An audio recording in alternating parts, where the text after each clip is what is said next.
कोने का नाम है रुकने हाजिर अस्वद। क्या है? एक कोने का नाम है रुकने हाजिर अस्वद। वो कोना कौन सा है?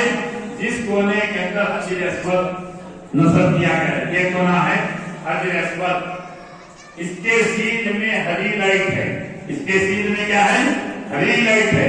आप यहाँ मुताफ में जाएंगे तो हरी लाइट नजर आएगी। उसके सीध में आपका सीधा पंडा यहाँ चले गया, सीधे हरी लाइट के सीध में, और बाया मोटा आपके हाजिर अस्वद के सीध में आएगा।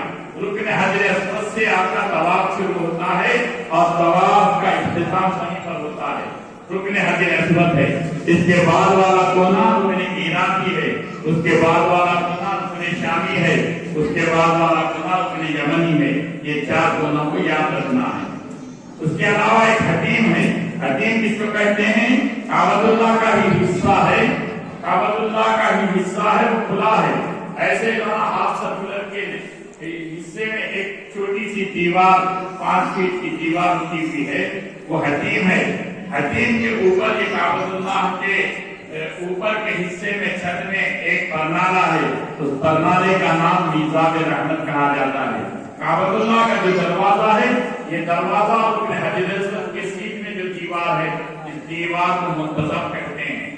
समझने की बात। और ये काबतुल्लाह के दरवाजे के सामने सहन में एक आपको सुनहरे कलर का एक शोकेस है। उसके अंदर आपको एक याकूत पत्थर रखा हुआ है। उस पत्थर का नाम मुकाम इब्राहिम है। काबतुल्लाह की तामीर के वक्त में अल्लाह ताला ने आसमान से उस पत्थर को उतारा था, याकूत उतारा था। सैयदना इब्राहिम अलैहिस्सलाम उस पत्थर पर ठहर कर काबतुल्लाह की तामीर किए हैं। वो लिफ्ट का काम किया है। उस पत्थर को इसी शोकेस के अंदर ये मुताफ के अंदर सहन के अंदर रखा गया है। ये चंद बातें जो है हमको जहन में रखना है। अब एक एक चीज जो है आपको अमली तौर पर इस वक्त कहाँ पर क्या करना है सामने आ रही। आप तवाफ करना चाह रहे हैं, आप जो है आ गए, ये तवाफ रुकने हाजिर अस्वद के सीध में आ गए। रुकने हाजिर अस्वद के सीध में आने से एक कदम पहले ठहर कर आपको नियत करना